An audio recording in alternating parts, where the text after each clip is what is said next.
Okay, so coming up is going to be the episode commentary for K104, The Voice in the Night.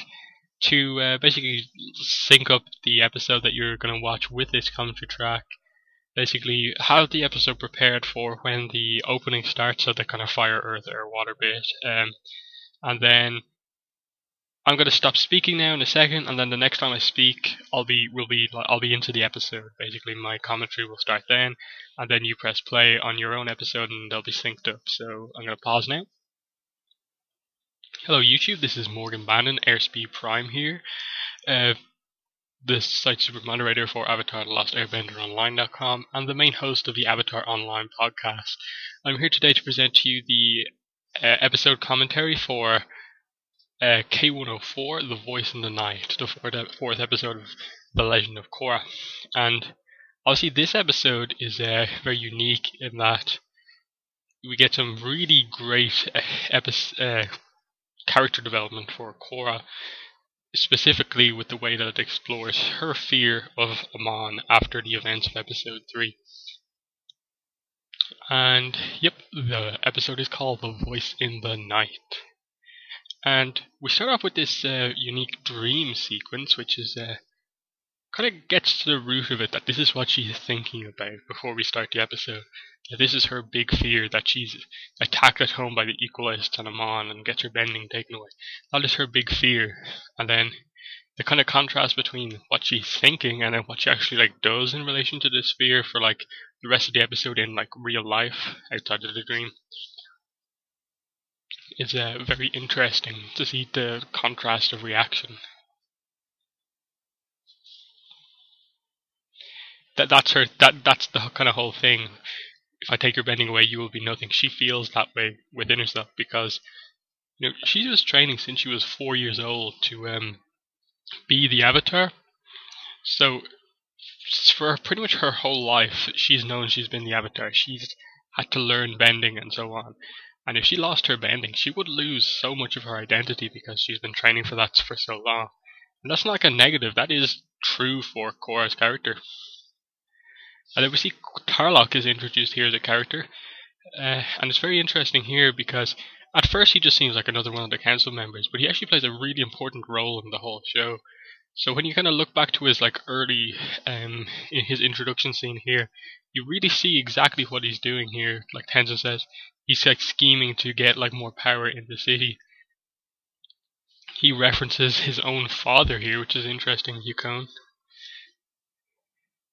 And he kind of uses this to get the kind of task force agreed upon by the council, which gets him more power because he is going to be the one directly combating Amon. He's going to get the popularity of the city because of this, and especially from the council because of this. We see that Tenzin's the only one who can really see through Tarlok at this point. He's the only one who doesn't agree, the rest of them do. It's very interesting in that Tenzin has the most sense of anyone in the council, but Tarlok's the one that's listened to. Some really jazzy music here, which is great. The contrast between this, she's happily practicing her airbending, still has a lot on her mind, but then the thing of her nightmares, Amon, just takes over the airways like nothing. It's amazing. The fear on her face in that scene that shot back there it's clear to see. The fear is just done so well. It's just a look on her face. It's not like she doesn't say anything. She's sweating. She thinks everything that he says is so true and it's going to happen. And then just like that, he's in and out seconds. But he's done what he needs to do. He's put fear into the whole city and especially into Korra. And here we see the introduction of Asami and specifically the kind of start of the Asami relationship. It's really well done. He's about to give out to her, but then the kind of stereotypical hair flick and just well, hello there. It's really well done. And you kind of really like these two as a couple straight away. It's interesting. And the interesting thing is that she recognizes him, but he doesn't recognize her, even though she's probably the more famous one of the two. It's really just this an odd moment. Like he's the kind of poor guy, she's the rich girl, but it's the rich girl who recognizes this poor kind of pro bending player. Nice. And immediately there's a date set up, and you see that it's a nice kind of just like kind of like at first sight set up a date scene. It's really interesting, neat done. And Mako's amazingly happy about this. He's just like, wow, that was the best nearly getting run over by a moped scene ever. And then here we have the Airbender mealtime.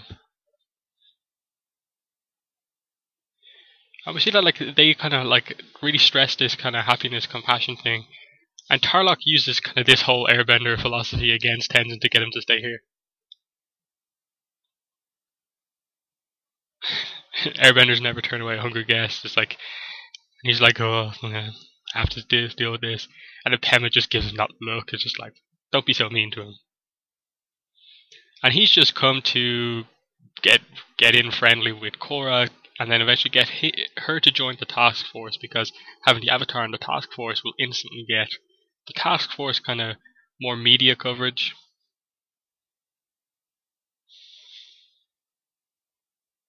Iki is amazing. Like 12 question. And look at the stare that she's giving Tarlok. She's suspicious of him straight away. Iki.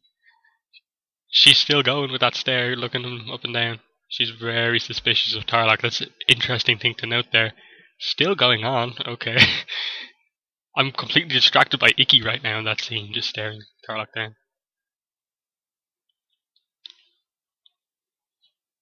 Tenzin really doesn't like Tarlok, that's clear to see. And everyone here is expecting Korra to just say one thing. Everyone expects her to just join this task force to help fight him on, because that's exactly what she's like.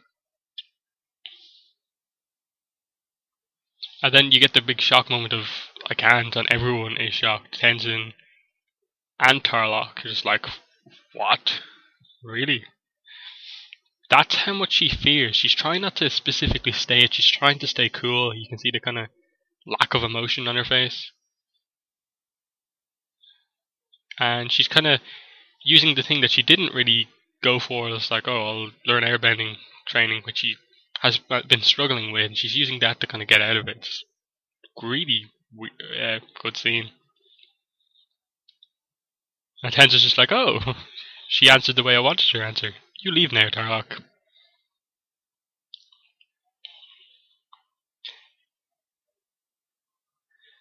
And then Iki ending the scene in a funny way.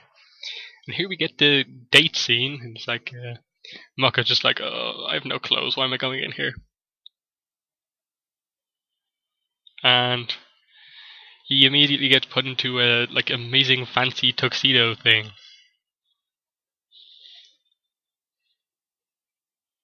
But he needs to keep that scarf. He's like, the scarf stays. I like the way that it means that much to him. Even in this fancy place, he's gonna wear that. And then he kind of pulls it off really well here. And then the date scene is actually really well done. You get the sense that they really both do like each other, and it is kind of quite romantic. As Sammy being a big pro bending fan, that's very interesting.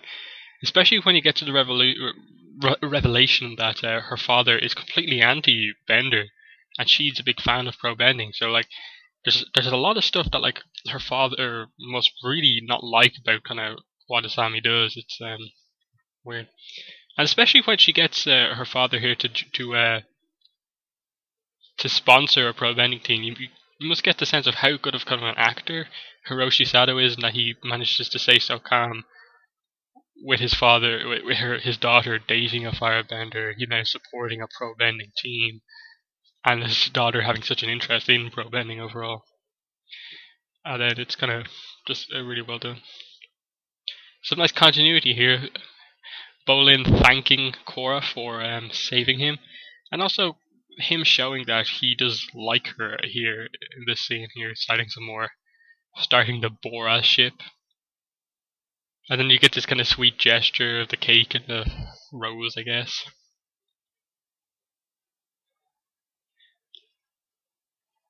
And she just brushes it off as like nothing. Especially now that she's kind of quite scared about him. And when he reveals how like scared he is, it's just like sets off in her mind that like, oh, I should be scared of him, and it's just like adds to this whole situation that it's been developing the whole episode that she is petrified of Amon, but is trying not to let anyone know and not let anyone think that she is just avoiding confronting him at all. And then Tarlock sending Korra gifts to eventually get her to join the task force.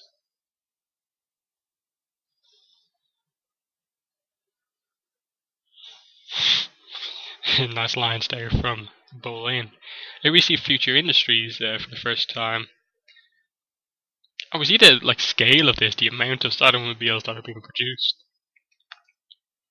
Hiroshi Sato's introduced now. It's just all these character introductions done really well. Asami Sato, Hiroshi Sato. And especially this scene here, when you eventually find out who Hiroshi really is and what he's doing here, he's just completely lying and struggling not to kind of really hate Mako because he's a firebender. He's completely kind of lying to him here. He doesn't want Mako to succeed at all. And he's just doing this to keep undercover for the Equalist.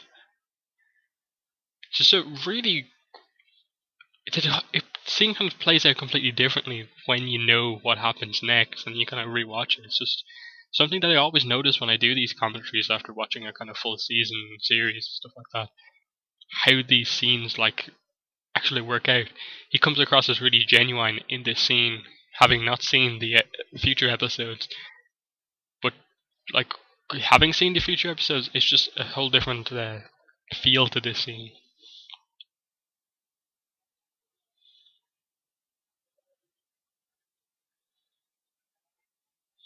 Especially that kind of forcing that laugh there that we kind of find out interesting. And there, uh, Tarlock gives Korra a Sodomobile, which is again another interesting thing. And it's interesting that this Sodomobile never kind of is referenced again. You wonder, was it given back? Was it taken away? Because I don't think that is the Ava car that they later drive. I think that's Asami's actual car because it has the that police scanner in it that we see. So interesting. I keep saying interesting a lot. Sorry about that. And here's a really good scene here. Tenzin knows that Korra's lying about this. He knows that it wasn't like her to refuse Tarlock's invitation. He knows that she's scared, but he just doesn't want to say that to her like you're scared. He just wants her to kind of admit it to herself and him. And that is what Korra is right now. She's out of balance. She doesn't want to admit this, doing everything she can not to do this. And he just leaves that open there. You can talk to me whenever you want. And Korra really kind of, you get the sense she wants to, but at the same time doesn't want to admit that she's afraid. Iki and Jinora are playing Pai Sho in the background there. Very good continuity to the concept introduced in Avatar The Last Airbender. The gala invitation. And just the amount of costume changes in this episode from characters. We've seen Asami in fancy clothes, Mako in fancy clothes already. And now we're going to see Korra, Pema, Tenzin, the kids, and you're going to see Asami and Mako in even more fancy clothes. It's just they really don't like spare anything on the animation in this. Like they don't. There we have Tarlock in his fancy clothes, and it's just nothing is spared on the animation. And that is just a nice line. They don't show anything. It's just like, oh, what is Milo doing in that toilet? And then for Hiroshi to meet the Avatar, the person who kind of like defines what bending kind of is, he's just so lying through this. And I like they kind of only just about reuse some of their outfits there. And we see Korra's jealousy come out here a bit. in that she does really care about Mako.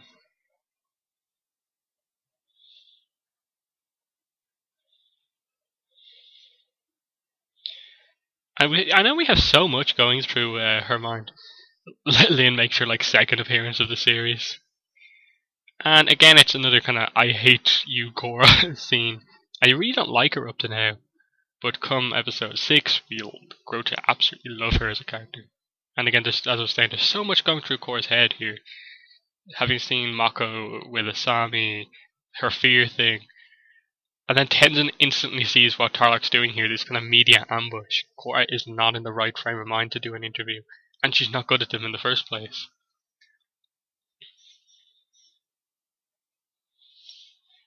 And the questions are just kind of thrown at her constantly. She's not allowed to really answer them. And it's just a complete setup from Tarlok. He's basically told them the questions to ask her to get her to do it. Even Tarlok knows that she's in a kind of odd frame of mind, and that you have to use the fact that she doesn't like to be called afraid.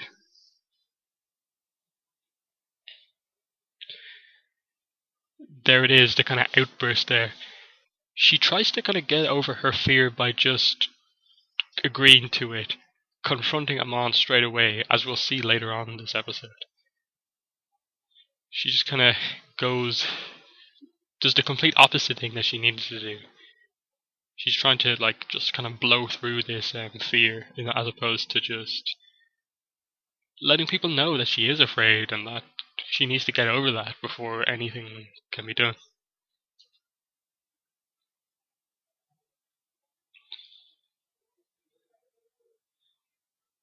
And here we go. This is the one kind of little bit that we get about the fact that people are being thought chi blocking. We don't specifically know like who thought them equalists in the first place chi blocking, or like how that became part of the movement. There's no one kind of like overly like instructing anyone. They're just sparring with each other. Like no sign of a Kyoshi warrior there, Ty Lee and stuff like that. Nothing. Even the poster of Amon scares Korra. That's how deep kind of set this fear is. It's a really nice the way the task force done. They bring a big canister of water with them and prepare for the attack. And it's a brutal attack, as we're going to see now. People just get absolutely destroyed by this. Like, look at the way some of those people are frozen in ice, like their kind of legs up near their head. They just get tossed like a massive pile of earth against the wall, head encased in ice. It's really kind of brutal, fast. They have no chance. It's nicely done. I was just a kind of desperation here from Korra, some of these moves.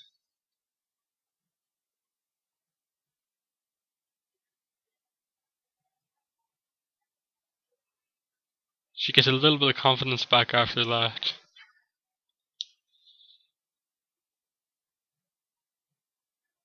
In the papers. Obviously, Korra's missing some of the pro bending practice because of this. And like Tarlok hasn't even planned what Korra's about to do here. This is all Korra. And she just goes straight to the confrontation with him. She thinks that she can just blow through her fear by just facing him, that she'll eventually manage to beat him just by her willingness to face him.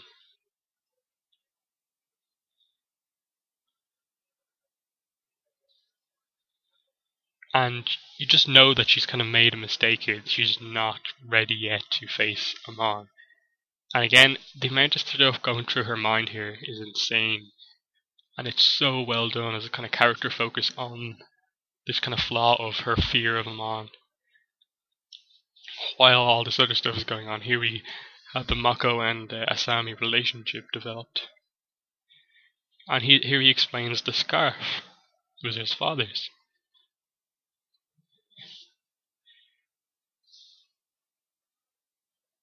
And then Asami reveals that she lost her mother as well. She doesn't specifically say how, but we later found out that it was because she was killed by a firebender. And the fact that Asami can get over that and now date a firebender kind of shows that she doesn't hold these resentments that her father seems to do, as we'll find out. And the relationship is developing nicely.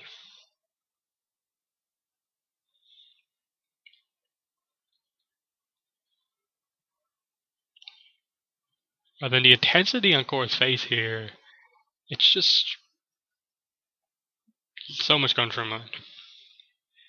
We see even Tarlok's kind of being a bit protective of Korra here. He doesn't want her captured either. He has the airships up there ready to protect her and stuff like that. So basically it's turned from a one-on-one confrontation into a kind of trap for Amon. But he is sneaky here and is well ahead of her and basically traps Korra here to them.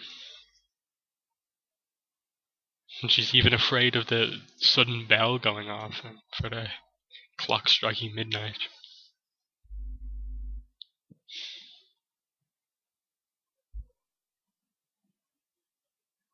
And you just see that she's kind of trying to live up to Aang here. She's under the Aang statue here, trying to do a big confrontation like Aang had with Ozai.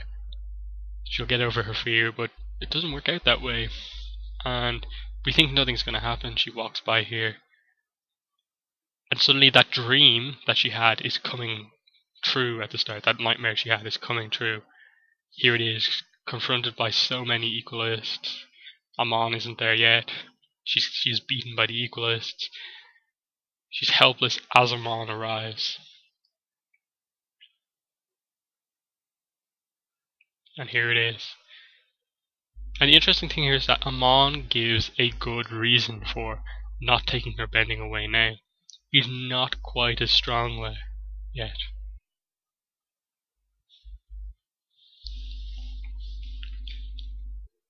His forces are too weak at this moment to survive the task force and the Metalbender police. He needs more time to gather more forces so that even the kind of, I suppose, the martyr kind of boost that maybe Korra losing her bending would give to the forces against the Equalists wouldn't help when he has enough forces, but at the moment it's not going to work out. He's saving her for last, the kind of final confrontation that would kind of set in stone that he is the most powerful person in the city.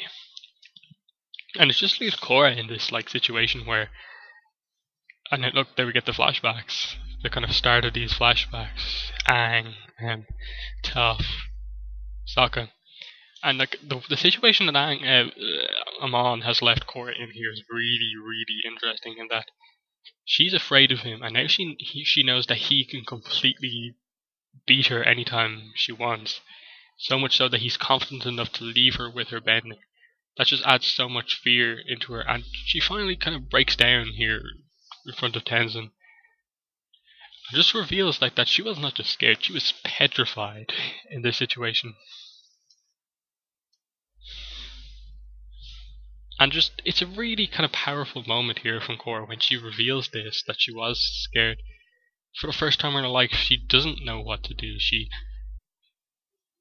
hasn't really been scared of anything in her life. She's kind of had an idea of what she's to do, but because she's the Avatar, I know she can't. It's just leaves her in a really odd position, and it's just nicely done. And a great episode to kind of finish this off.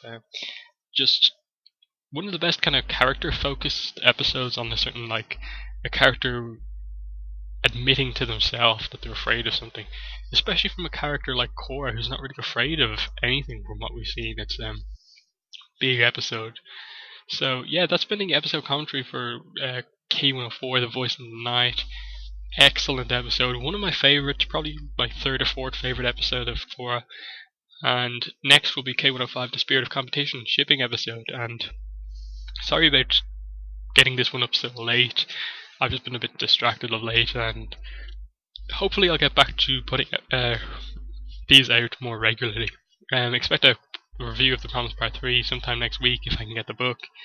And thank you for listening to the episode commentary, and bye.